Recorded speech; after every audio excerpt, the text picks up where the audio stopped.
If you're a mid-level to C-suite leader who wants to own your growth and figure out your next small, brave move to achieve your leadership goals, you are in the right place. Welcome to the Small Brave Moves podcast, a weekly deep dive on how to be braver in leadership and in life for exceptional results. I'm your host, Nicole Bianchi, best-selling author, certified master executive coach, NSA certified speaking professional, chief bravery officer, and tough talk expert. If you're ready to become a better, braver, and more authentic leader, let's dive in. Welcome back to the Small Brave Moves podcast, the show where I help leaders like you take small, intentional acts of courage that transform teams, careers, and lives. Since bravery is at the heart of the work I do with leaders and teams, today I want to talk about the neuroscience behind courage and why it gets easier the more you use it, and how to build what I call your bravery circuitry. Because when the big moment comes, your brain can already know the way. Today, we are going to demystify courage and talk about what's actually happening under the hood when a small brave move happens, or you're intentional and take that small brave move, or lead that brave conversation. So here's the question I want you to consider. What if bravery wasn't a personality trait you either have or you don't, but a trainable habit in your brain? So leadership has always required courage, but today's high-stake workplaces make consistent, conversation by conversation, courage a non-negotiable. So let's ground this in reality for just a moment. Organizational change is still failing at alarming rates. In fact, according to McKinsey, about 70% of change programs fail. We can't get it right. And it's largely due to team resistance and lack of management support. And the translation for that? Well, technical plans do not transform organizations. Brave leadership does. So here's the plain English neuroscience, okay? The moment you step towards risk, your brain's alarm system lights up. That spike of fear or hesitation that we feel, totally normal. And at the same time, the prefrontal cortex, well, the rational, let's think this through part of your brain, well, that steps in to regulate the fear that is happening. And it really helps you choose how to respond instead of react. And here's the really powerful part. Every time you do that, every time you regulate the fear and take a small brave move or a small act of courage, you're literally rewiring your brain.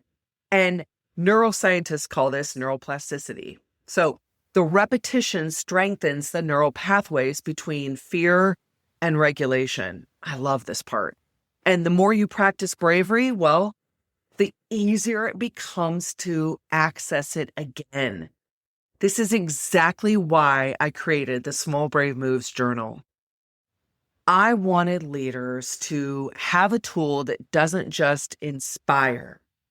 I wanted them to have something that actually helps you build those neural pathways daily.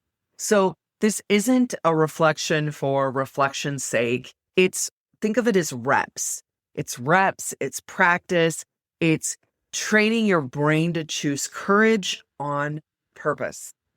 Think of bravery like building a trail.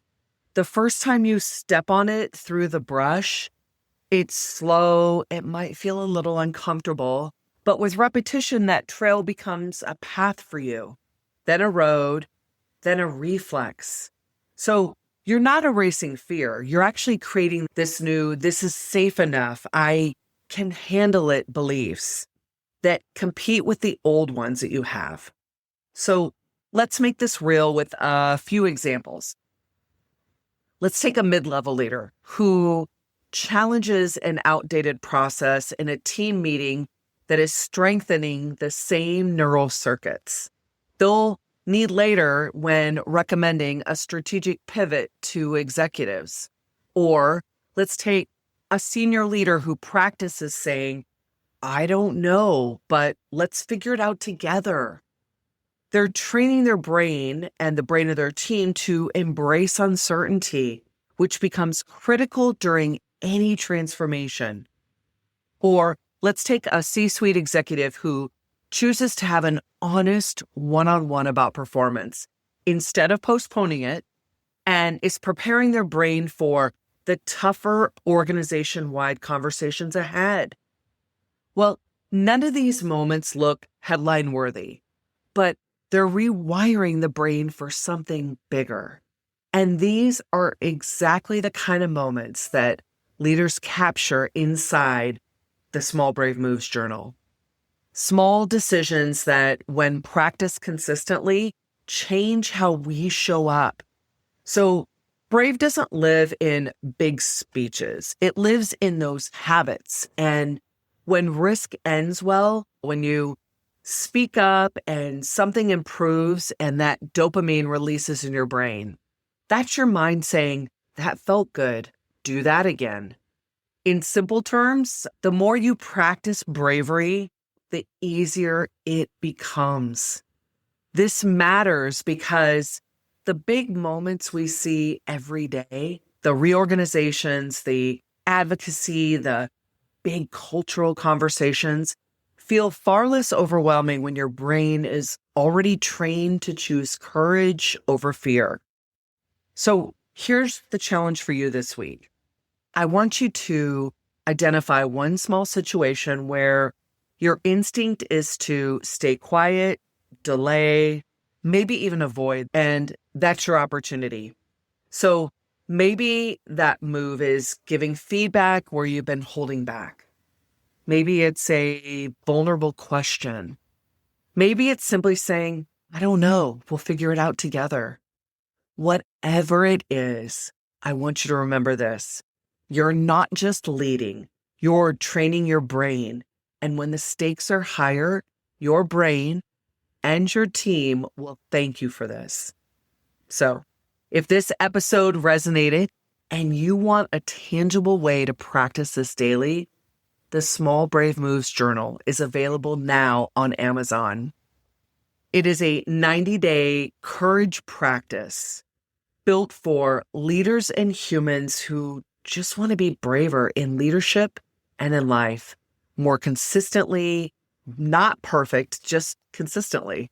You'll find the link in the show notes, and that will lead you to the Small Brave Moves Journal. So thank you for tuning in today. And if this episode helped you, share it with someone who's working on being a bit braver too.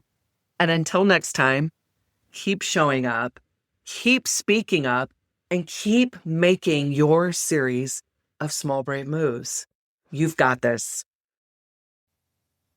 Thank you for joining me for this episode of the Small Brave Moves podcast. If you're wanting to take this work even deeper, I'm here to help.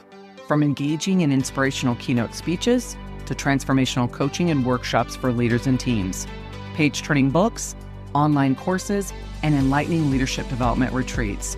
There are so many ways that we can work together to take your leadership to the next level. For more information, check out the show notes, and let's do this together, one small brave move at a time. See you next week.